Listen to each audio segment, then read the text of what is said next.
Ojani bakala ye, yani sininja kala kira kosuma, yani sininja. Jani bakala ye, yani sininja kala kira kosuma, yani sininja. Ashhadu an la ilaha illallah wahdahu la sharika lahu. Ashhadu anna Muhammadan abduhu wa rasuluhu. Chers téléspectateurs de la MTA, assalamu alaikum wa rahmatullahi wa barakatuhu. Bienvenue dans votre programme Réunion de sagesse. Une émission consacrée aux enseignements spirituels afin d'éclairer votre quotidien. Notre thème du jour porte sur l'islam en tant qu'une religion finale et complète. Dans ce programme, nous allons parler des finalités de l'islam et de la manière dont cela peut impacter la vie d'un croyant. Pour cela, j'ai l'honneur et le plaisir d'accueillir sur notre plateau deux éminents invités.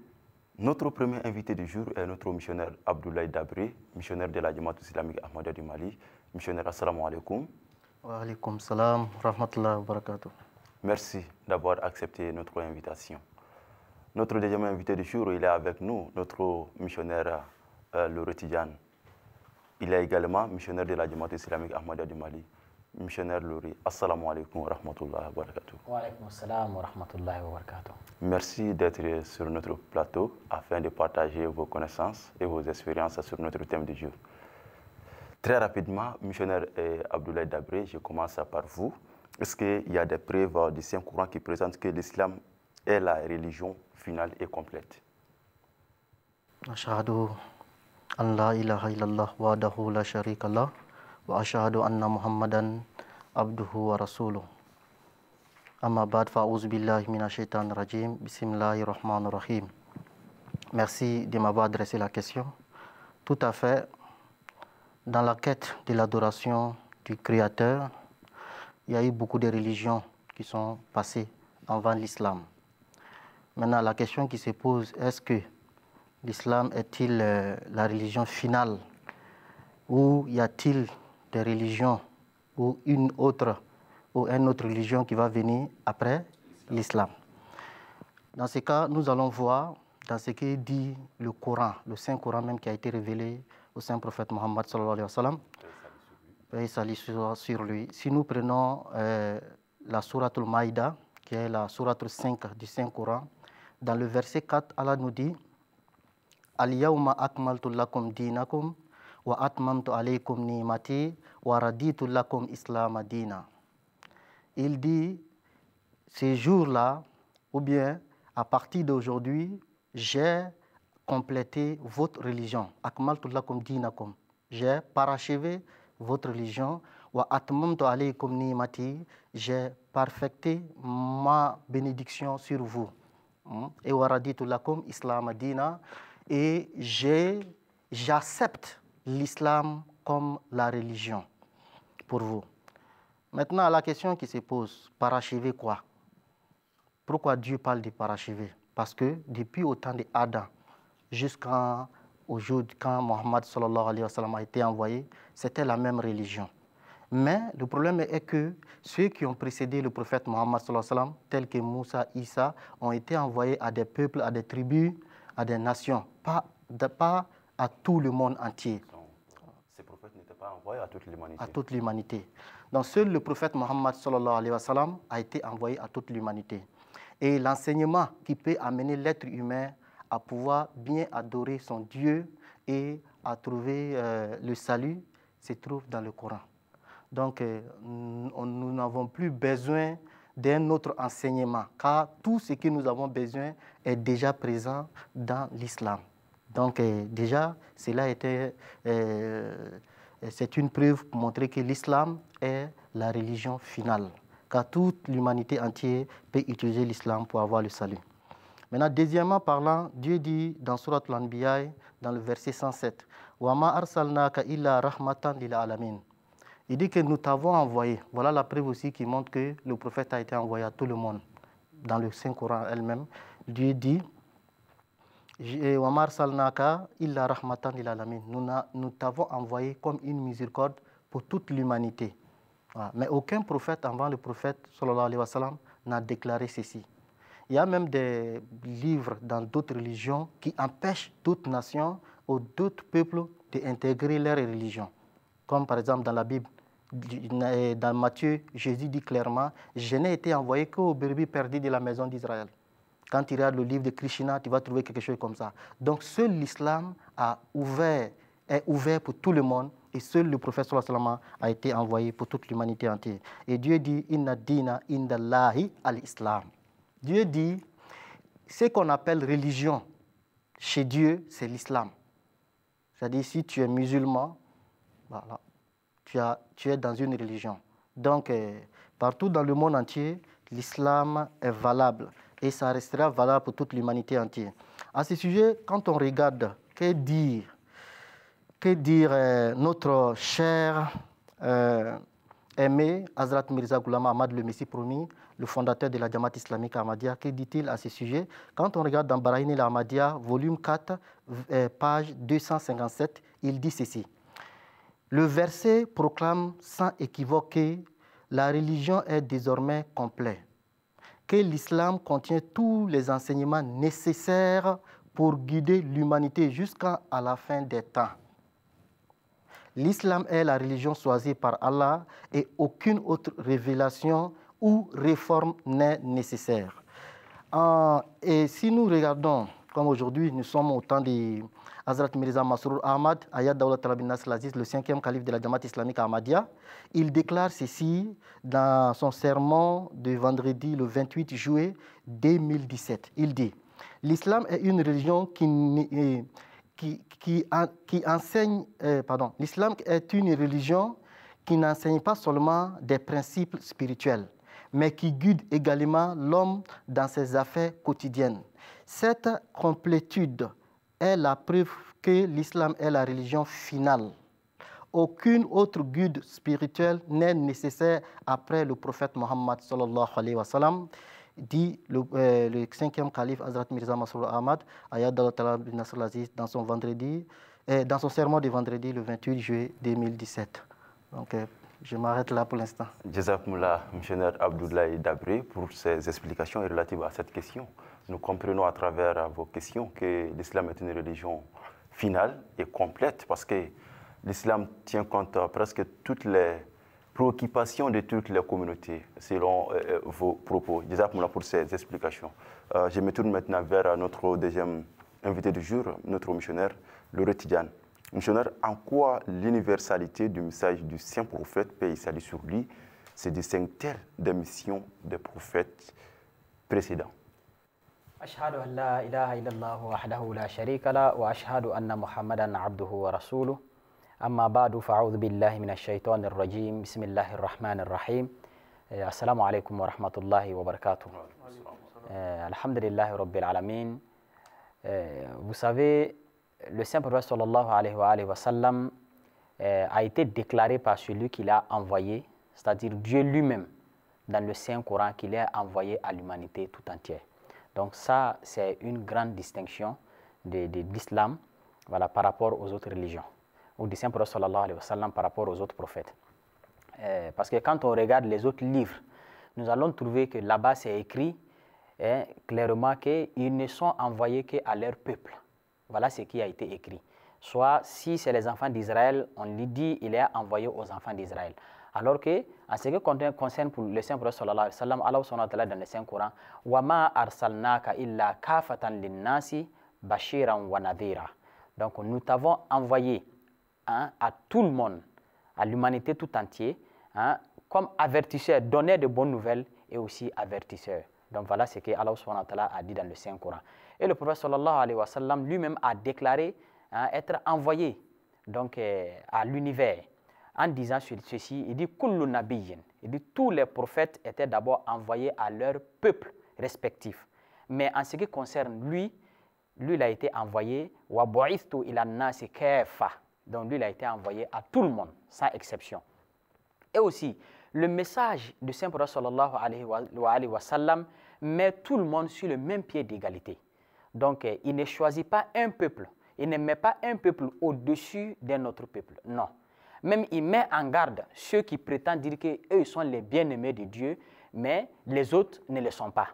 Par exemple, dans Surat Al-Jumu'ah, Allah subhanahu wa ta'ala dit au Seigneur sallallahu alayhi wa sallam, il dit, Qul, ya ayyuhal ladhina hadu, in za'amtum annakum awliya'u lillahi min duni nasi, fatamannawul mawta in kuntum sadiqin. Donc il dit au prophète, dis, vous qui vous êtes déclarés être des juifs, si vous prétendez être les bien-aimés de Dieu et les autres sont exclus, alors désirez la mort, si c'est vrai ce que vous dites. Donc ce qui veut dire que le Coran rejette catégoriquement de lever certains peuples au-dessus de certains peuples. Et il y a un autre verset aussi qui dit ceci, Ya ayyuhan nasu inna khalaqnakum min dhakarin wa untha wa ja'alnakum shu'uban wa qaba'ila lita'arafu. Oh homme, voilà, ici il ne parle pas des croyants, des musulmans, non, ou des arabes, non. Oh homme, ya ayyuhan nasu, oh homme, nous vous avons créé hommes et femmes et nous avons fait de vous des peuples, des tribus, seulement que vous puissiez vous reconnaître. Quand tu regardes telle personne, sa manière de parler, tu sais automatiquement il vient de tel pays.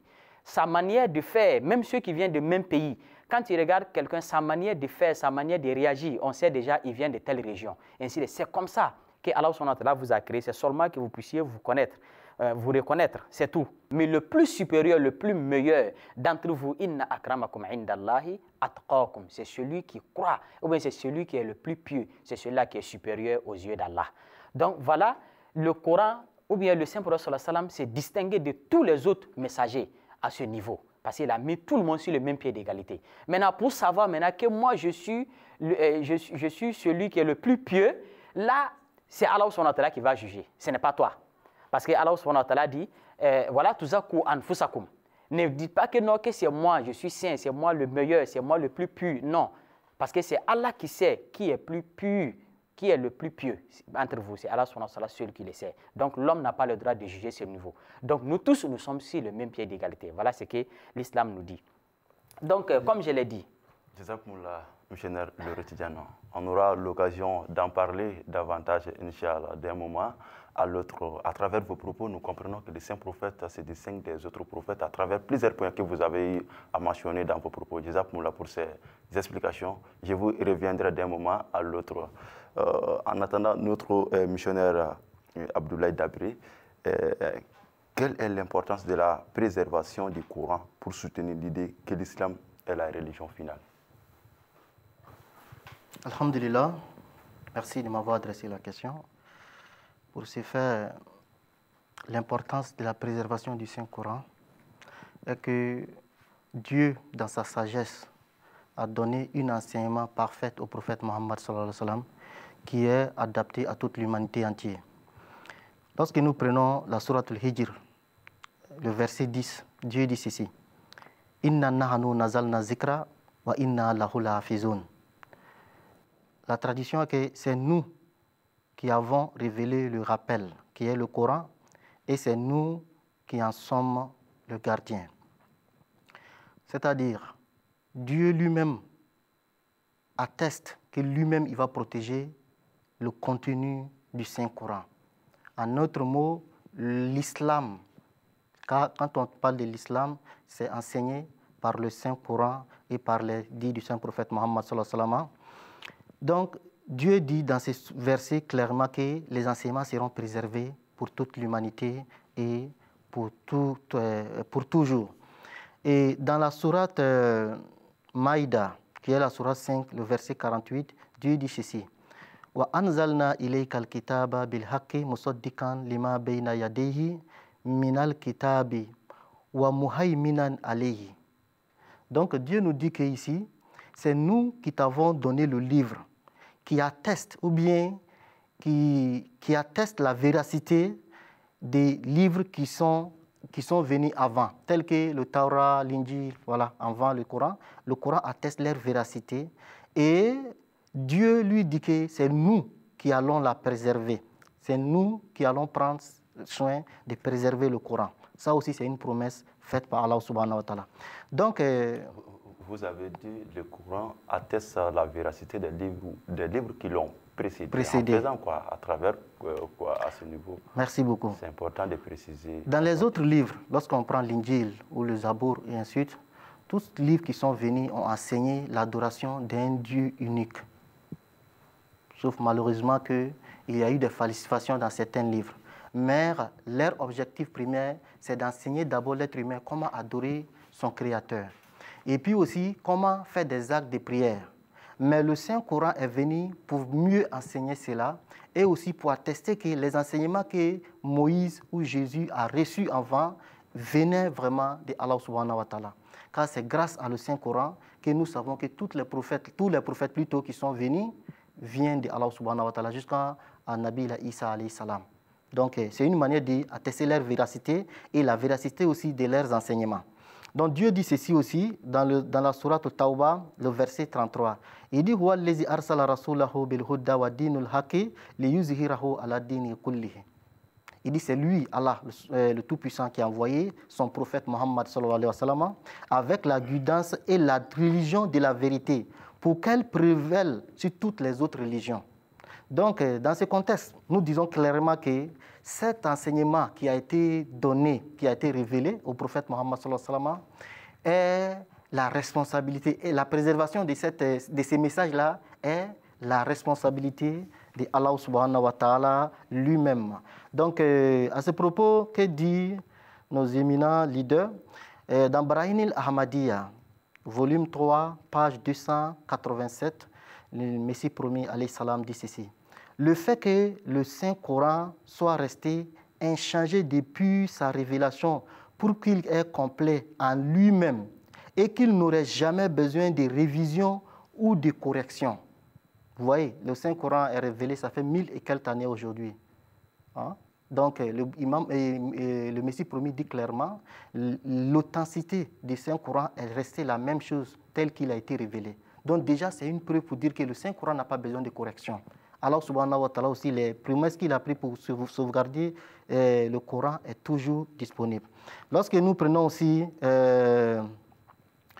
le dit de Hazrat Mirza Bashiruddin Mahmoud Ahmad, rahimahullah, qui est notre deuxième calife, il dit ceci dans son Tafsir al-Kabir, volume 5, page 226. Il dit, et je cite, « La préservation du Coran est une preuve claire que son message est complet et destiné à durer éternellement, contrairement aux écritures précédentes qui ont subi des modifications et nécessitaient l'envoi d'un nouveau prophète. Le Coran reste pur et inchangé, prouvant que l'islam est la dernière religion. Aucune autre révélation n'est nécessaire après l'islam. » Donc voilà ce qu'il dit le deuxième calife, rahimahullah ta'ala. Et pour finir, excusez-moi, je vais compléter avec les dits de notre cher Imam Mahdi alayhi salam, le Messie promis. Il dit ceci dans Chashma Ma'arifa, page 221. La préservation divine du Coran prouve que son message n'est pas seulement pour un temps ou un peuple. Le message n'est pas seulement pour un temps ou un peuple, mais qu'il est destiné à guider toutes les générations futures. Donc voilà, le Coran ne subira jamais de modifications car il est complet et parfait pour répondre aux besoins spirituels et moraux de chaque époque. Donc voilà la réponse que je peux donner à votre question. Merci. Jazakumullah, missionnaire Abdoulaye Dabré, pour ces précisions relatives à cette question très importante. Chers téléspectateurs de la MTA, vous avez entendu, nos invités ont mentionné plusieurs points qui prouvent que l'islam est une religion finale et complète. Maintenant, nous tendons vers la fin de notre émission, mais toutefois, il y a une dernière question qui sera posée à notre deuxième invité du jour, le missionnaire Tidjane. Missionnaire, comment le concept de l'islam comme religion complète affecte-t-il la manière dont les musulmans doivent vivre leur vie? Alhamdulillahi Rabbil Alamin, vous savez, l'islam comme religion complète, oui, affecte beaucoup la manière de vivre des musulmans.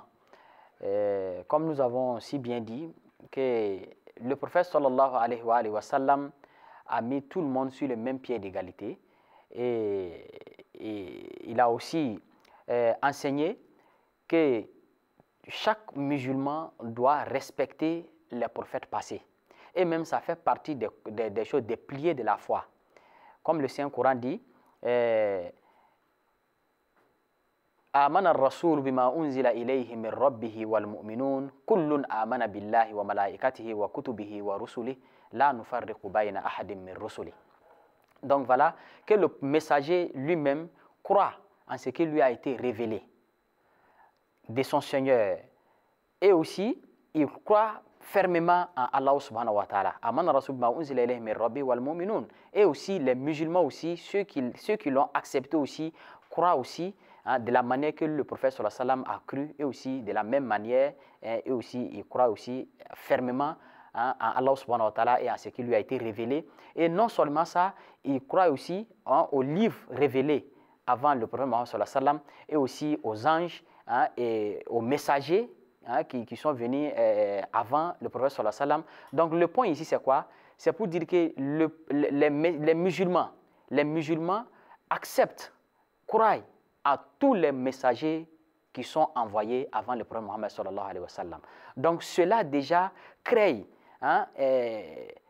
comment dirais-je, nous donne une société paisible. Parce que là où chacun est respecté, là où chacun est humble, donc vous voyez que là-bas, il n'y a pas trop de conflits. Parce qu'on se respecte et chacun se met à sa place. Chacun donne le droit de chacun. Donc le prophète sallallahu alayhi wa sallam, Allah subhanahu wa ta'ala nous a demandé de suivre son exemple. Comme Allah subhanahu wa ta'ala dans le Saint-Coran, لَقَدْ كَانَ لَكُمْ فِي رَسُولِ اللَّهِ أُسْوَةٌ حَسَنَةٌ لِمَنْ كَانَ يَرْجُو اللَّهَ وَالْيَوْمَ الْآخِرَ. Donc il y a pour vous des bons exemples dans la vie de Mohammed sallallahu alayhi wa sallam pour tous ceux qui croient au jour de la résurrection. Liman kana yarjullaha, celui qui croit et qui espère rencontrer Allah subhanahu wa ta'ala le jour dernier, et aussi qui croit à l'existence d'un jour dernier, d'un jugement dernier. Donc celui-là doit suivre l'exemple de prophète Mohammed sallallahu alayhi wa sallam. À ce sujet, le Messie promis, le fondateur de la communauté musulmane Ahmadiyya, Hadrat Mirza Ghulam Ahmad alayhi salatu wassalam, a dit ceci en commentant le verset que notre Oustaz a récité, Al-Yawma akmaltu lakum dinakum, c'est-à-dire aujourd'hui j'ai parachevé pour vous votre religion et j'ai choisi pour vous l'islam comme religion. En commentant ce verset, il dit ceci, et je cite, ce verset annonce la perfection de l'islam. Cela signifie que tout ce qui est nécessaire pour guider l'humanité jusqu'à la fin des temps est inclus dans les enseignements islamiques. L'islam est la religion qui offre une guidance complète pour chaque aspect de la vie humaine, qu'il soit spirituel ou matériel. Donc, ce qui est clair, que l'islam nous a tout fourni, jusqu'à ce que même la manière de manger, l'islam t'enseigne. Même ta manière de dormir, si quel côté il faut te coucher pour dormir, l'islam nous enseigne. Quand tu rentres au milieu des gens, qu'est-ce qu'il faut faire? L'islam te dit qu'il faut les saluer. Donc, celui qui est sur une monture doit saluer celui qui est à pied. Et celui qui est aussi en train de passer, les gens qui sont assis doivent saluer ceux qui sont assis. Et si on vous salue aussi, vous devez répondre aussi cette salutation. Même dans notre dans la commerce, l'islam aussi intervient. Quand vous faites vos commerces, comment est-ce que vous devez gérer votre argent? Quand vous vendez, vous devez écrire toutes les différentes transactions. Aujourd'hui, on voit dans le monde ce qui se passe. Quand tu fais un Orange Money, ou bien tout ce que tu fais comme des dépôts, des retraits, etc., tout est écrit et c'est signé. Donc, c'est le Coran qui a donné tous ces enseignements de base. Donc, au niveau aussi du mariage, l'islam a expliqué clairement les droits de la femme dans le mariage et le droit de l'homme dans le mariage. Le devoir de l'homme et le devoir aussi de la femme dans le mariage. Le droit des enfants, le devoir des enfants. Aujourd'hui, on parle des droits d'enfants, mais on ne parle jamais des droits de devoir de l'enfant. Alors que l'islam a parlé de tout ça. Donc, sans ça, quand on parle d'un côté, qu'on laisse un côté, on voit que ce n'est pas équilibré. Donc, c'est ce qui envoie toujours des choses, des discordes. Voilà, dans la société. Donc, c'est pour vous dire que l'islam a tous les caractères qui prouvent que vraiment c'est une religion complète. Jazakumullah, missionnaire Loro Tidiane, pour ces explications, pour cette brillante intervention. Jazakumullah pour ces détails relatifs à cette question. Je vous remercie pour votre participation. Je remercie également notre missionnaire Abdoulaye Dabré pour sa participation. Chers téléspectateurs de la MTA, vous voyez que nos invités ont bien détaillé, qui ont donné des détails qui prouvent que l'islam, c'est la seule religion qui traite toute l'humanité sur le même pied d'égalité. J'espère que vous en avez beaucoup profité. Vous avez beaucoup profité des détails donnés par nos invités.